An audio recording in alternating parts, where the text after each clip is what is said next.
Hi guys, welcome to revision time. आज मैं ला रही हूँ आप सभी के लिए एसएससी जीडी एग्जाम 2025 के 21 फरवरी को पूछे गए सेकंड शिफ्ट के क्वेश्चंस के एनालिसिस वीडियो। इस वीडियो में आपको जीके जीएस के बहुत ही इंपॉर्टेंट क्वेश्चन मिलेंगे। ये सारे जीके के क्वेश्चन आपको आने वाले रेलवे के एग्जाम में भी हेल्प करेंगे, तो वीडियो को बहुत ही ध्यान से सुनिएगा क्योंकि बहुत सारे इंपॉर्टेंट एक्स्ट्रा फैक्ट्स भी हैं जिनसे एग्जाम में क्वेश्चन बन जाते हैं। तो चलिए स्टार्ट करते हैं आज की वीडियो। मगर वीडियो को स्टार्ट करने से पहले अगर आप चैनल पर पहली बार आए हैं तो चैनल को ज़रूर सब्सक्राइब कर लीजिए और साथ ही इस वीडियो को लाइक भी ज़रूर कर दीजिएगा अगर आप सभी को ये वीडियो हेल्पफुल लगे तो चलिए स्टार्ट करते हैं आज के एनालिसिस वीडियो सेकंड शिफ्ट के। क्वेश्चन नंबर 1, जनसंख्या के आधार पर सबसे बड़ा राज्य कौन सा है? ऑप्शन में था राजस्थान, मेघालय, बंगाल, बिहार। इसका आंसर होगा बिहार क्योंकि ऑप्शन में उत्तर प्रदेश नहीं है। 2011 की जनगणना के अनुसार भारत की कुल जनसंख्या 1,21,08,54,977 है, यानी कि लगभग 121 करोड़, जो विश्व की कुल जनसंख्या का 17.5% है। 2011 की जनगणना के अनुसार सर्वाधिक जनसंख्या वाला राज्य उत्तर प्रदेश है। यहाँ की जनसंख्या 20 करोड़ है। दूसरे स्थान पर महाराष्ट्र है, यहाँ की आबादी 11 करोड़ है। तीसरे स्थान पर बिहार है। 2011 की जनगणना के अनुसार न्यूनतम जनसंख्या वाला राज्य सिक्किम है, यहाँ की आबादी मात्र 6 लाख है। न्यूनतम जनसंख्या वाला दूसरा राज्य मिजोरम है, यहाँ की आबादी 10 लाख है। न्यूनतम जनसंख्या वाला तीसरा राज्य अरुणाचल प्रदेश है। 2011 की जनगणना के अनुसार सर्वाधिक जनसंख्या वाला केंद्र शासित प्रदेश दिल्ली है। दूसरे स्थान पर पुदुचेरी है, तीसरे स्थान पर चंडीगढ़। 2011 की जनगणना के अनुसार न्यूनतम जनसंख्या वाला केंद्र शासित प्रदेश लक्षद्वीप है। न्यूनतम जनसंख्या वाला दूसरा केंद्र शासित प्रदेश दमन और दीव है और तीसरे स्थान पर दादरा और नगर हवेली है। तो ये जनसंख्या के आधार पर सभी राज्यों का क्रम था। इस क्वेश्चन में उत्तर प्रदेश और महाराष्ट्र ऑप्शन में नहीं था, इसलिए इसका आंसर बिहार होगा। अगला क्वेश्चन है, मौर्य वंश का अंतिम शासक कौन था? इसका आंसर है बृहद्रथ। काफ़ी बार मैंने बताया हुआ एक्स्ट्रा फैक्ट्स में मौर्य वंश का अंतिम शासक बृहद्रथ था। बृहद्रथ मौर्य वंश का अंतिम शासक था। पुष्यमित्र शुंग ने मौर्य वंश के अंतिम राजा बृहद्रथ की हत्या कर दी थी। चंद्रगुप्त मौर्य वंश के संस्थापक थे। उन्होंने 322 ईसा पूर्व में मौर्य साम्राज्य की स्थापना की थी। चंद्रगुप्त मौर्य के मंत्री चाणक्य ने उन्हें प्रशिक्षित किया था। चाणक्य को कौटिल्य और विष्णुगुप्त के नाम से भी जाना जाता है। मौर्य वंश का साम्राज्य 137 सालों तक चला था। मौर्य साम्राज्य का विस्तार 50 लाख वर्ग किलोमीटर से ज़्यादा था। मौर्य साम्राज्य की राजधानी पाटलिपुत्र थी, जो आज के पटना शहर के पास है। सम्राट अशोक मौर्य वंश के सबसे प्रसिद्ध शासक थे। नेक्स्ट क्वेश्चन, किस पंचवर्षीय योजना का उद्देश्य खाद्यान्न उत्पादन में तेजी लाना, रोजगार के अवसरों में वृद्धि करना और खाद्य कार्य और उत्पादकता पर ध्यान केंद्रित करते हुए उत्पादकता बढ़ाना था? इसका आंसर है 7वीं पंचवर्षीय योजना। 7वीं पंचवर्षीय योजना की अवधि 1985 से 1990 तक थी। इस समय प्रधानमंत्री राजीव गांधी थे। 7वीं पंचवर्षीय योजना के दौरान लक्ष्य वृद्धि दर 5% थी और वास्तविक वृद्धि दर 6.02% थी और प्रति व्यक्ति आय की वृद्धि दर 3.7% थी। इस योजना में भोजन, काम और उत्पादन का नारा भी दिया गया। 7वीं योजना का प्रमुख उद्देश्य खाद्य अनाज उत्पादन, रोजगार और उत्पादकता था। 7वीं पंचवर्षीय योजना के मुख्य उद्देश्य सामाजिक न्याय के माध्यम से बढ़ती आर्थिक उत्पादकता, खाद्यान्न का उत्पादन और रोजगार पैदा करने के क्षेत्रों में विकास स्थापित करना था। तो ये कुछ प्रमुख पॉइंट्स थे 7वीं पंचवर्षीय योजना से संबंधित। आप सब इन सभी को अच्छे से रिवाइज कर लीजिएगा। अगला क्वेश्चन है, नीति आयोग की स्थापना कब हुई थी? इसका आंसर है 1 जनवरी 2015। 1 जनवरी 2015 को योजना आयोग के स्थान पर नीति आयोग की स्थापना की गई थी। नीति आयोग की पहली बैठक 8 फरवरी 2015 को प्रधानमंत्री नरेंद्र मोदी की अध्यक्षता में हुई थी। नीति आयोग के पहले अध्यक्ष प्रधानमंत्री नरेंद्र मोदी थे और नीति आयोग के पहले उपाध्यक्ष अरविंद पनगड़िया थे। नीति आयोग के पहले मुख्य कार्यकारी अधिकारी सिंधुश्री खुल्लर थे। 15 मार्च 1950 को योजना आयोग का गठन किया गया था, जो सीधे भारत के प्रधानमंत्री को रिपोर्ट करता था। भारत के प्रधानमंत्री योजना आयोग के अध्यक्ष भी होते थे। योजना आयोग के प्रथम अध्यक्ष थे जवाहरलाल नेहरू। योजना आयोग के प्रथम उपाध्यक्ष थे गुलजारी लाल नंदा। योजना आयोग को समाप्त कर ही नीति आयोग की स्थापना की गई। काफ़ी बार मैंने एक्स्ट्रा फैक्ट्स में आप सभी को बताया हुआ है। अगला क्वेश्चन है, श्रुति साडोलीकर किस घराने से हैं?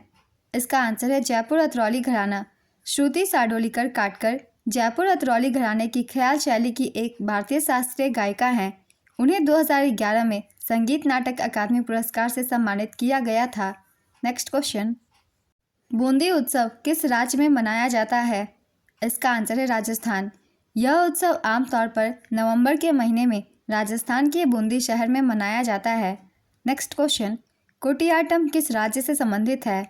इसका आंसर है केरल। कुटियाट्टम संस्कृत रंगमंच जो केरल में प्रचलित है, भारत की सबसे पुरानी जीवित नाट्य परंपराओं में से एक है।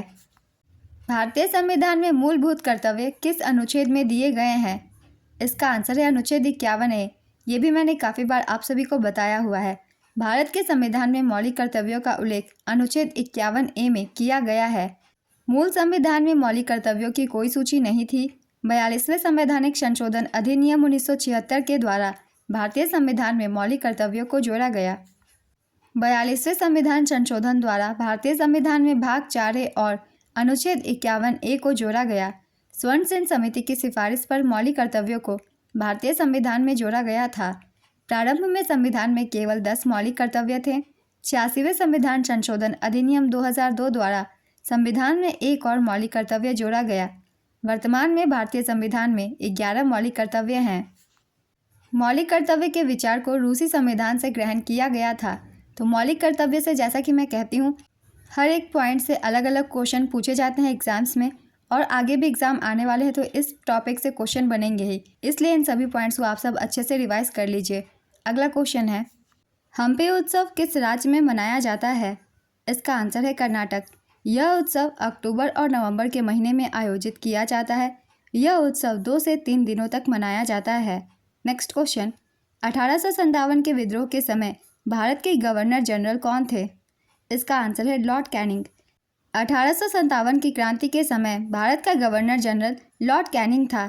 वह 1856 से 1860 तक इस पद पर रहा था। लॉर्ड कैनिंग को विस्काउंट कैनिंग के नाम से भी जाना जाता है। कैनिंग ने कलकत्ता, बॉम्बे और मद्रास में 3 आधुनिक विश्वविद्यालयों की स्थापना की थी। उसने पोर्टफोलियो प्रणाली भी शुरू की।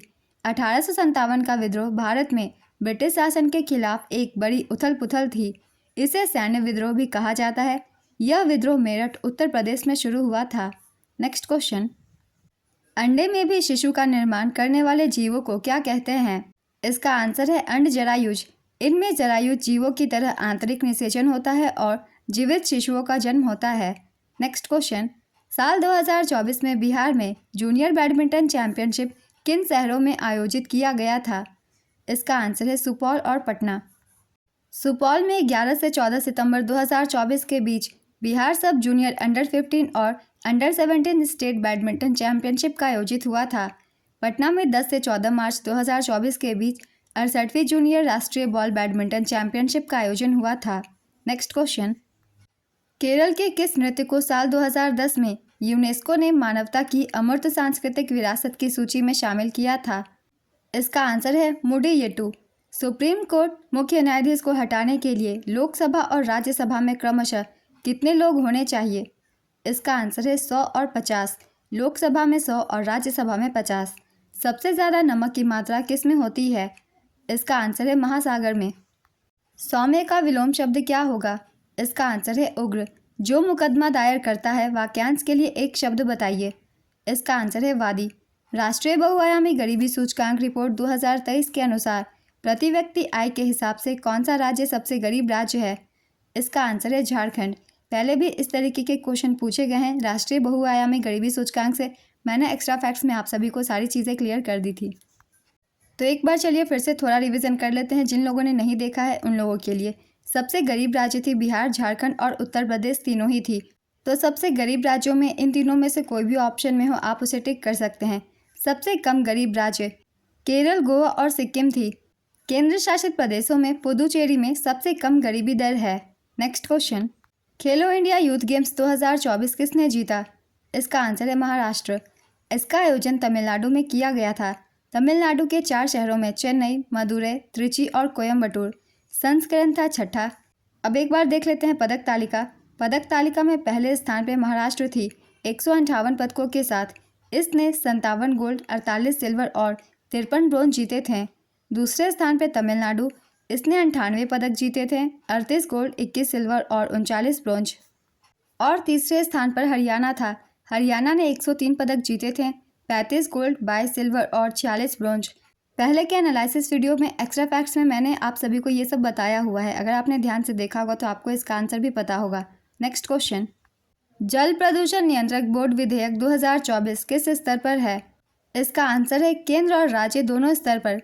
जल प्रदूषण नियंत्रण बोर्ड विधेयक 2024 केंद्र और राज्य दोनों स्तरों पर संचालित होता है, क्योंकि यह जल प्रदूषण नियंत्रण के प्रबंधन के लिए केंद्रीय स्तर पर केंद्रीय प्रदूषण नियंत्रण बोर्ड और राज्य स्तर पर राज्य प्रदूषण नियंत्रण बोर्ड की स्थापना करता है।